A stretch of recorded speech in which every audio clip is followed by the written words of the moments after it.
사도행전 15장 22절부터 35절까지 말씀 함께 보도록 하겠습니다. 교독하시고 마지막 절은 다 같이 읽도록 하겠습니다. 이에 사도와 장로와 온 교회가 그 중에서 사람들을 택하여 바울과 바나바와 함께 안디옥으로 보내기를 결정하니 곧 형제 중에 인도자인 바사바라 하는 유다와 실라더라. 그 편에 편지를 붙여 이르되 사도와 장로된 형제들은 안디옥과 수리아와 길리가에 있는 이방인 형제들에게 문안하노라.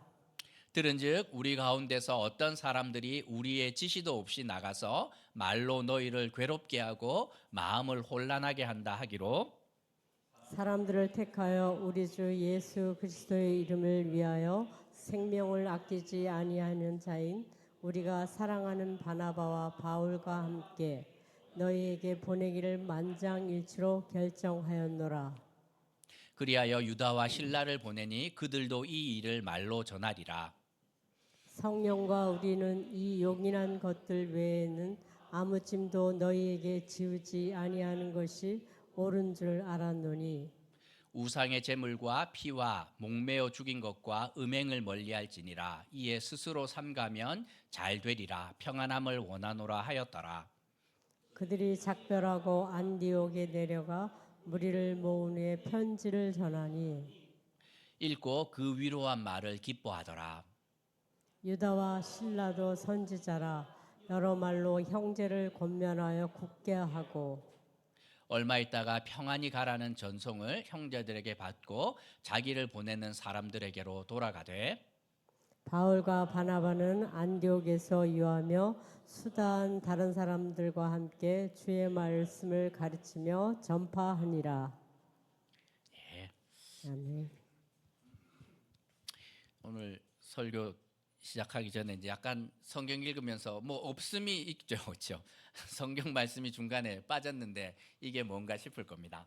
성경은 이제 오래된 하나님의 말씀을 구전되어 내려오다가 또 기록된 것을 종합하여서 어떤 것이 성경 말씀인지 사람들이 연구하였는데 처음에는 이것이 하나님의 말씀이 맞구나 하고 이렇게 24절, 26절, 34절 집어넣었는데 후대에 이렇게 다시 연구를 해보니 아차 우리가 실수하였구나. 이것은 하나님의 말씀이 아니라 사람의 이제 말이구나 해서 그것을 뺐습니다.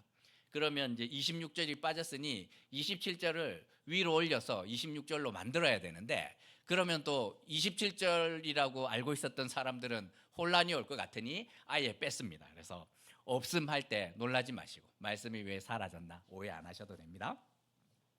신자라면 타협하지 않고 지켜야 되는 계명이 있는데 그것 가운데 하나가 아마도 십계명일 것입니다. 십계명이 성경 어디에 있는지 혹시 아시나요? 어디에 있습니까? 이제 성경 제일 앞에 있습니다. 찬송가에도 붙어 있고 그렇죠? 얼마나 이 십계명이 중요하냐면 성경을 열자 말자 앞면에 이렇게 붙어 있고 찬송가에도 붙어 있을 만큼 십계명은 우리가 타협할 수 없는 하나님의 계명이라고 생각하면 됩니다. 하지만 십계명에는 들어있지 않음에도 불구하고 한국교회 성도들이라면 목숨처럼 지켜야 되는 계명이 있는데 아마도 그것은 술과 담배일 것입니다. 한국에서 신앙생활을 시작한다는 것은 술과 담배를 끊어야 한다는 고백과도 같습니다.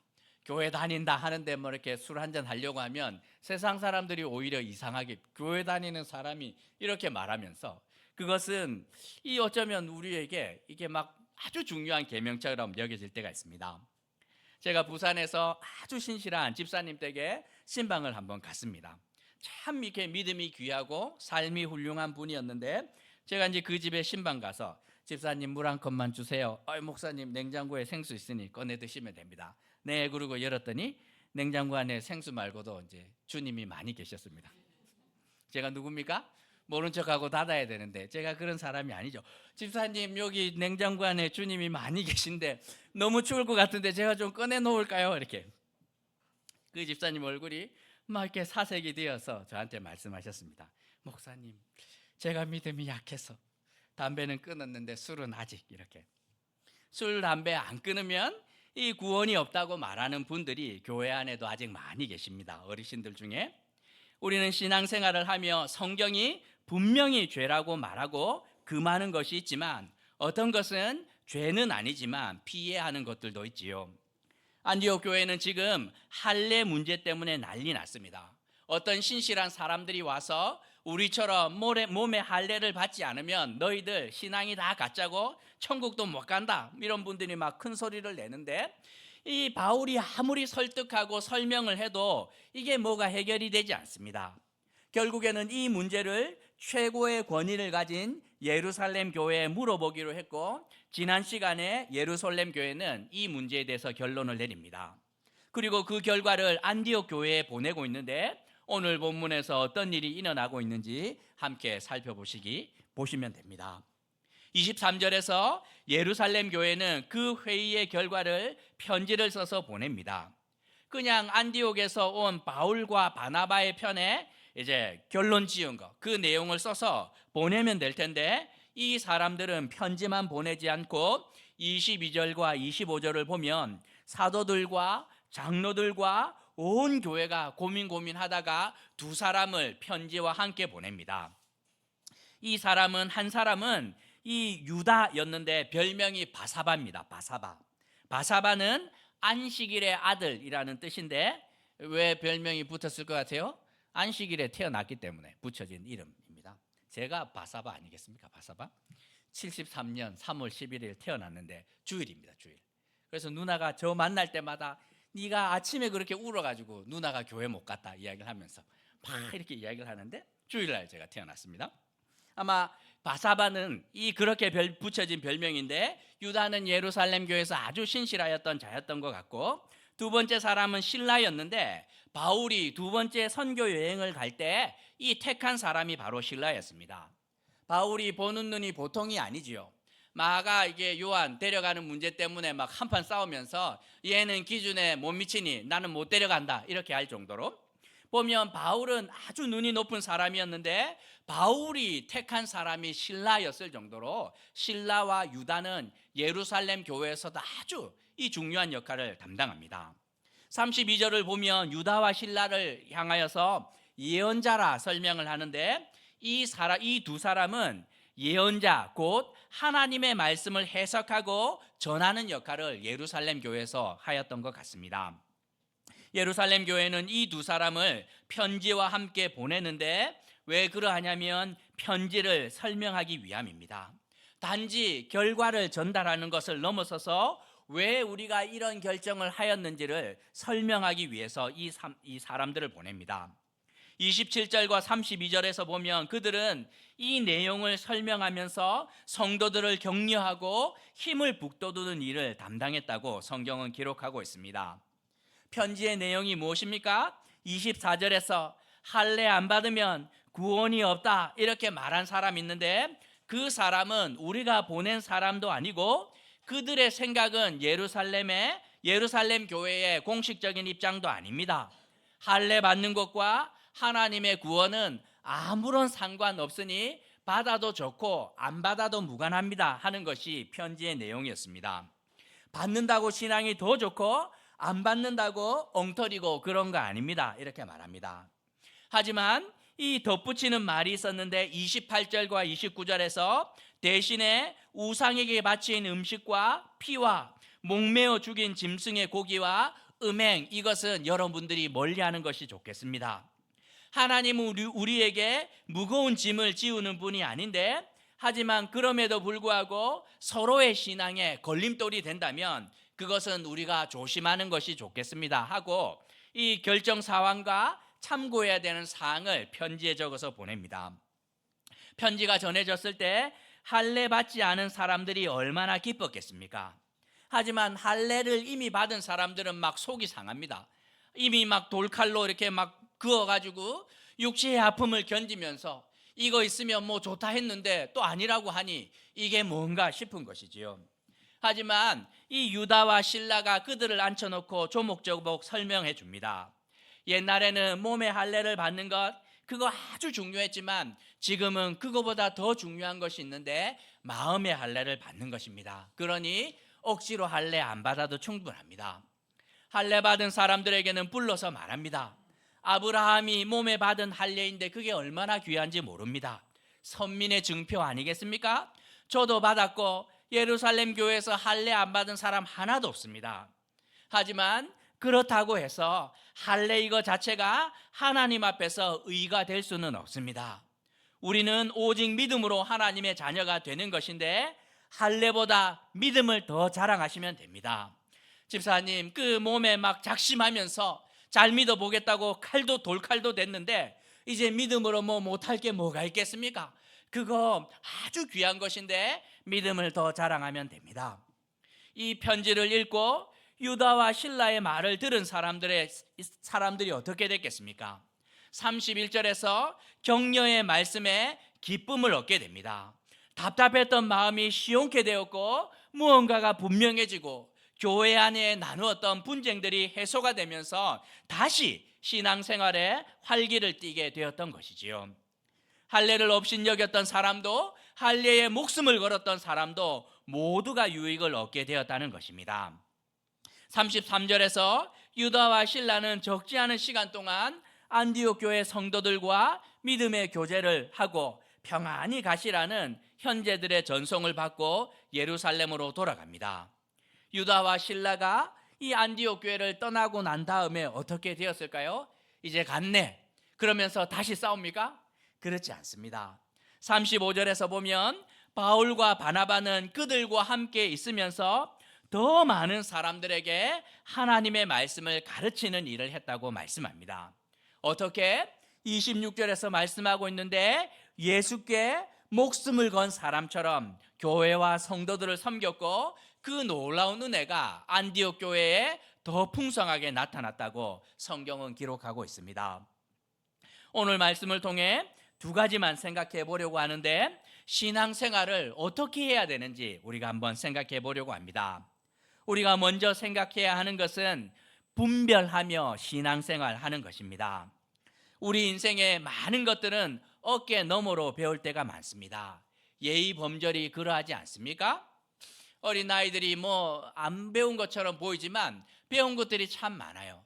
어른이 오면 자리에서 일어나거나 식사를 하는데 어른이 먼저 수저를 들고 나야 아랫사람이 이제 식사를 시작을 하는데 가르치지 않았으나 어깨 너머로 이렇게 배웁니다. 살면서 얼마나 큰 유익이 되는지 모릅니다. 병원에 가보면 6인실 이렇게 환자가 여러 명 있으면 환자들끼리 서로 이렇게 경험들을 나누며 배웁니다. 이렇게 하였더니 빨리 회복되더라 하면서 막 이 정보들을 교환하고 나누지요. 하지만 정말 중요한 일에 있어서 아주 예민하고 중요한 약을 복용할 때는 의사에게 반드시 물어보아야 합니다. 왜? 생명과 직결되는 부분이 많기 때문입니다. 신앙생활도 어깨 너머로 배울 수 있는 점이 참 많습니다. 하지만 가장 중요한 것은 오직 성경 말씀으로 옳고 그름을 분별해야 한다고 성경은 말씀하고 있습니다. 어느 집사님 한 분이 왔는데 이제 지방에서 올라오셔서 서울에서 이렇게 교회 생활 시작을 했는데 너무 놀랍게도 이분은 아주 빠른 시간 안에 이제 교회에 이제 주류로 이렇게 쑥 들어오셨습니다. 아주 신기해가지고 제가 이렇게 물어보았습니다. 집사님, 이제 막 초고속으로 이렇게 막 중심으로 들어왔는데 비결이 뭡니까? 이렇게 물어보았더니 목사님 그 어렵지 않습니다. 일단 새벽 기도를 열심히 나와야 된다는 거예요. 앞자리에 앉아야 된다는 겁니다. 그렇게 이제 목사님 눈에 띄는데 새벽 기도 안 나온 사람들이 안 나오는 그 새벽 기도 열심히 나와서 앞자리에 앉으면 목사님 눈에 띈다는 것입니다. 그리고 나면 부목사님 한 분이 오셔서 뭘 맡긴대요. 일 하나를 맡길 때 그거 열심히 하면 그 순간 교회 중심 멤버로 들어갈 수 있다고. 그분은 지역을 옮겨 다닐 때마다 그렇게 신앙생활을 하셨던 것 같고 유익이 참 크죠. 하지만 그거보다 더 중요한 것은 성경 말씀으로 우리가 분별할 필요가 있음을 성경은 말씀하고 있습니다. 핵심적이고 본질적인 것이 무엇인지 분별해야 되고 이 중요한 문제는 오직 성경 말씀을 통해 알 수 있습니다. 신앙생활을 하며 얻게 되는 가장 큰 유익이 무엇이냐면 인생에서 가장 중요하고 본질적인 것이 무엇인지 알게 된다는 것입니다. 젊을 때는 그 화려한 외모와 그 다음에 세상에서 성공하는 거 중요한데 신앙생활을 하면서 불순물들이 다 없어집니다. 별로 중요하지 않고 정말 이 장례식장 가면 우리가 알게 되는 것처럼 하나님의 부르심을 받으면서 이렇게 그 죽음의 앞에 가면서 막 걸러집니다. 하나도 중요하지 않구나. 하나도 중요하지 않구나. 가장 중요한 것은 하나님을 사랑하고 이웃을 사랑하며 너덜너덜해진 믿음의 깃발 하나 붙들며 살아가는 것이구나 하면서 가장 중요한 것이 무엇인지 분별하게 되는데, 신앙생활을 어떻게 해야 합니까? 분별하며 하라고 성경은 말씀하고 있습니다. 한국 교회에서 술, 담배는 마치 신앙의 척도처럼 여겨지고 있는데 처음에는 그렇지 않았습니다. 제가 이렇게 선교 역사를 보았더니 선교사들이 조선에 처음 들어왔을 때 성탄절이 되면 뭐 했는지 아세요? 이 기쁜 날 이웃들과 함께 무엇을 나누어야 되는데 좋은 술을 빚어서 이웃과 함께 나누었답니다. 한 잔씩 이렇게. 그리고 교회에 올 때 신발장이 있지요. 신발을 벗어서 이렇게 신발을 둡니다. 가지런히 두는데 그 신발장 옆에 뭐가 따로 있었냐면 담뱃대를 두는 곳이 따로 있었다고. 다 들고 가서 신발도 두고 담뱃대도 두고, 예배를 마치고 나면 선교사님과 함께 그 담뱃대 다 들고 이제 한 번씩 태웠다고. 이렇게 무슨 뜻입니까? 사실은 술과 담배는 신앙에 있어서 본질적인 영역은 아니라는 뜻입니다. 안디옥 교회가 할례 문제로 치열하게 싸웠지만 이 문제는 신앙에 있어서 정작 중요한 문제가 아니었다는 말입니다. 더 중요한 것이 무엇입니까? 우리의 마음과 뜻과 정성을 다해 하나님을 사랑하고 이웃을 내 몸처럼 사랑하였는가? 하나님의 말씀에 순종하기 위해서 내 몸을 쳐서 복종시켰는가? 이웃이 오리를 가자고 할 때 십리를 같이 가고, 이웃이 나에게 와서 속옷을 내어달라 할 때 겉옷을 내어주기 위해서 힘썼는가? 이런 것이 사실 본질적인 것이라고 말씀하고 있습니다. 한국 교회가 어려워지는 이유가 무엇입니까? 교회와 성도들이 붙들어야 하는 신앙의 본질은 사라지고 비본질적인 것에 목숨을 거니 교회가 힘을 내지 못하는 것입니다. 교회가 사회적인 문제에 목소리를 내어야 하고 정치적인 참여도 할 수 있고 참 중요한 문제라고 생각하지만, 하지만 더 본질적인 문제가 있는데 그런 거 세상이 할 수 있습니다. 제가 이게 이 지역사회 협의회 위원으로 한 달에 한 번 가는데, 우리가 구제하지만 동사무소에서 그리고 국가가 시행하는 그 촘촘한 이 구제에 비하면 참 보잘것없어요. 우리가 열심히 이곳저곳 돕는다고 하지만 그분들이 하는 거 보면 참 못 따라가겠구나 싶습니다. 그리고 정치적인 참여 뭐 할 수 있지만 그것을 업으로 삼는 사람들에 비하면 참 미미합니다. 하지만 그분들이 할 수 없고 오직 교회와 성도만이 할 수 있는 영역이 있는데, 그것이 무엇입니까? 조국과 민족을 위해 눈물로 기도하는 일, 하나님의 나라가 이 땅 가운데 임하기를 사모하고 빛과 소금으로 썩어져 열매 맺는 밀알로 내 삶을 하나님과 세상을 위해 온전히 드리는 일, 이것은 성도와 교회가 아니면 절대로 할 수 없는 일이지요. 세상이 잘하는 것 하면 되고, 교회는 오직 교회가 할 수 있고 교회만이 잘할 수 있는 신앙의 본질적인 것 추구하면 그것으로 충분하다 말씀하고 있습니다. 우리가 분별하는 신앙이 중요하다 이렇게 말하고 있는데, 두 번째 신앙생활에서 중요한 것은 덕을 세우는 신앙입니다. 목사님 설교를 들어보니 이제 술, 담배 막 해도 된다는 말인가요? 그렇지 않습니다. 더 높은 기준이 있지요. 안디옥 교회는 할례 문제와 함께 또 하나 어려움이 있었는데, 우상에게 드린 고기를 먹는 문제 때문에 교회 안에 심한 홍역과 충돌이 일어납니다. 보면 이제 당시 이 정육점에서 파는 고기들은 대부분 이제 우상에게 드리고 남은 고기들을 팔았는데, 이 성도들은 그것이 이렇게 힘든 거죠. 그래서 이 고기를 사서 먹어야 되나 말아야 되나, 아니면 우리가 짐승을 직접 잡아야 되나 하는 것 때문에 싸움이 일어납니다. 하지만 바울은 이 문제에 대해서 이렇게 말하는데, 이같이 너희가 형제에게 죄를 지어 그 약한 양심을 상하게 하는 것이 곧 그리스도에게 죄를 짓는 것이니라. 그러므로 만일 음식이 내 형제를 실족하게 한다면 나는 영원히 고기를 먹지 아니하여 내 형제를 실족하지 않게 하리라, 이렇게 말합니다. 요약해 보면 우상에게 바쳐졌냐 안 바쳐졌냐 중요하지 않습니다. 믿음으로 얼마든지 먹을 수 있지요. 하지만 그런 내 행동 때문에 연약한 성도가 실망하거나 상처받게 된다면 그것은 죄를 짓는 일이고, 그렇다면 나는 평생에 고기 안 먹을 수 있다 이렇게 말하고 있습니다. 술, 담배 문제가 큰 문제가 아닐 수 있지만 연약한 성도가 그 모습을 보고 상처를 받을 수 있지요. 제가 믿었던 집사님인데 제가 그 집 놀러 갔다가 냉장고 열었는데 다른 주님 있는 거 보고 목사님 너무 제가 충격을 받았습니다. 이렇게 하면 평생 안 먹을 수도 있지요. 덕을 세우기 위해서 우리는 더 높은 기준으로 살아갈 수 있다는 말입니다. 교회는 믿음을 고백하고 진리를 추구하지만 동시에 덕을 세우는 곳이 되어야 된다 말씀하고 있습니다. 교회는 소수보다는 다수가 원하는 것을 결정해야 되고, 다수가 원하는 것임에도 불구하고 진리를 우리는 더 추구해야 합니다. 하지만 진리를 주장함과 동시에 덕을 세우는 것이 교회가 되어야 된다고 말씀하고 있습니다. 어떤 교회가 성숙한 교회입니까? 진리를 추구하는 교회, 진리만 추구하는 교회가 아니라 그 진리, 옳은 것을 추구하지만 덕을 함께 세우는 교회가 이 성숙한 교회라고, 연약한 형제를 위해서 내 몸을 기꺼이 쳐서 복종시키는 교회가 성숙한 교회라고 성경은 말씀하고 있습니다. 제가 대학 다닐 때 함께 신앙생활을 하는 이렇게 친구들과 함께 공동체 생활 꽤 오래 했습니다. 3년 넘게 했던 것 같은데 5명이 같이 살았습니다. 친구 3명하고 그다음에 저보다 2살 많은 형님 2분하고 같이 5명이 살았는데, 제가 이제 방장 선거에 출마하여서 방장이 되었습니다. 그래서 제 마음대로 이렇게 방 2개인데 누가 어떤 방을 쓸지 결정할 수 있는 권한이 있었던 것이죠.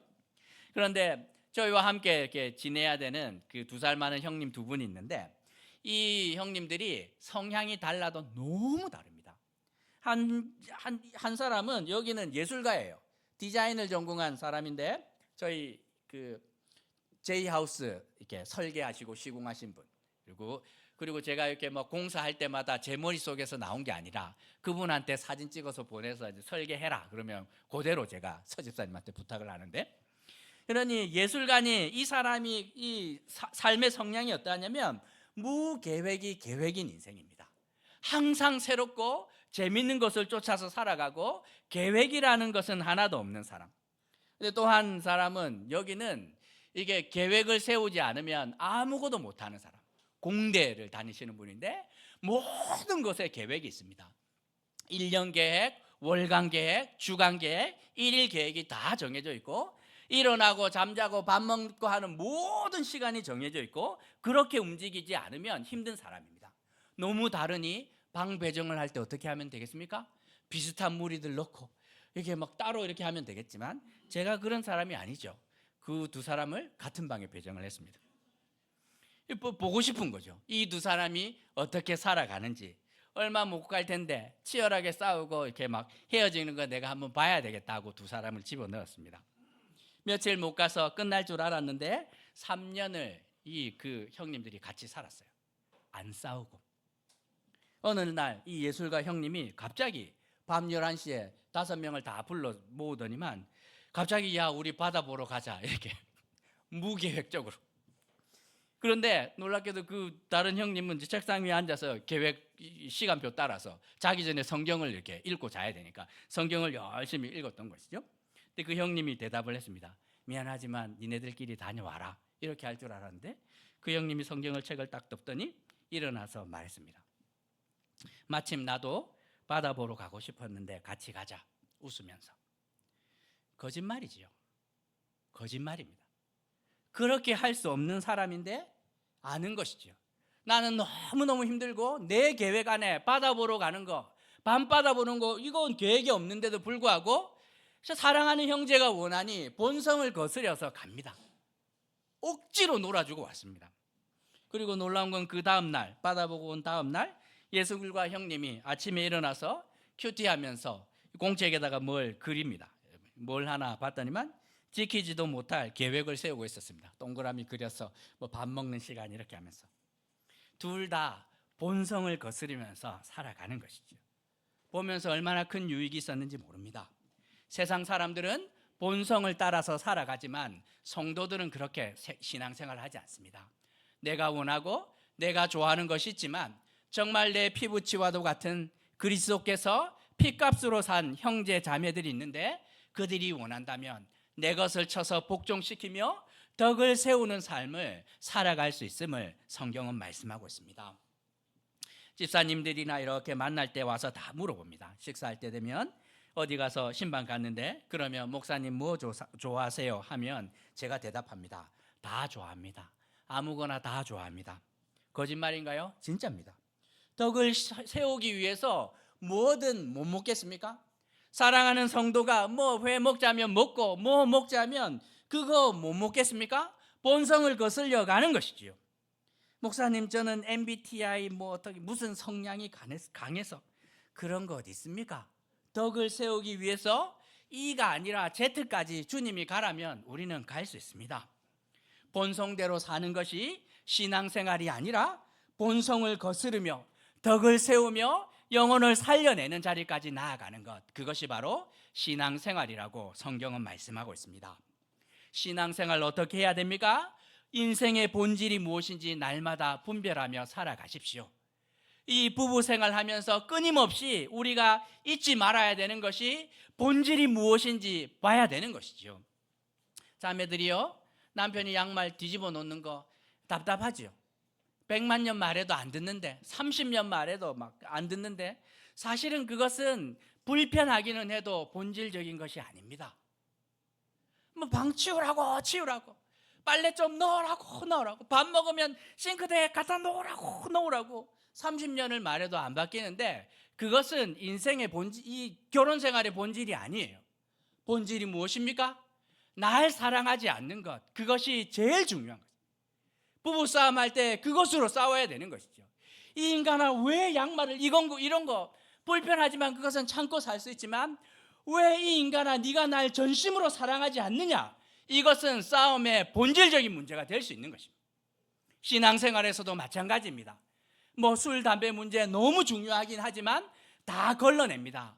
가장 중요한 것, 하나님을 내가 전심으로 사랑하고 있느냐, 그 말씀에 전적으로 순종하고 있느냐, 내가 이웃을 하나님의 말씀을 쫓아서 살아가고 있는가 하는 그 본질적인 문제를 끊임없이 분별하면서 살아가야 된다 말씀하고 있습니다. 또 하나 무엇입니까? 그 신앙의 본질을 추구하되 덕을 세우며 살아가는 성숙한 신앙이 되어야 한다고 성경은 말씀하고 있습니다. 내가 원하고 내 성향에 맞지 않지만 이 연약한 성도들을 보면서 몸에 막 이걸 쳐서 막 복종시키는 것, 눈에 보입니다. 권사님들이요, 그렇죠? 젊은 세대기 보면 막 답답할 때가 많죠. 막 주방에서. 근데 다 막 쳐서 복종시키면서 이전에 없던 성품을 쫓아서 살아가는 것 눈에 보입니다. 목사 눈에. 답답한 게 너무너무 많은데도 불구하고 사랑하는 마음으로 그 본성을 역행하면서 살아내고 계신데 그 삶 위에 하나님의 축복이 있을 거라 저는 확신합니다.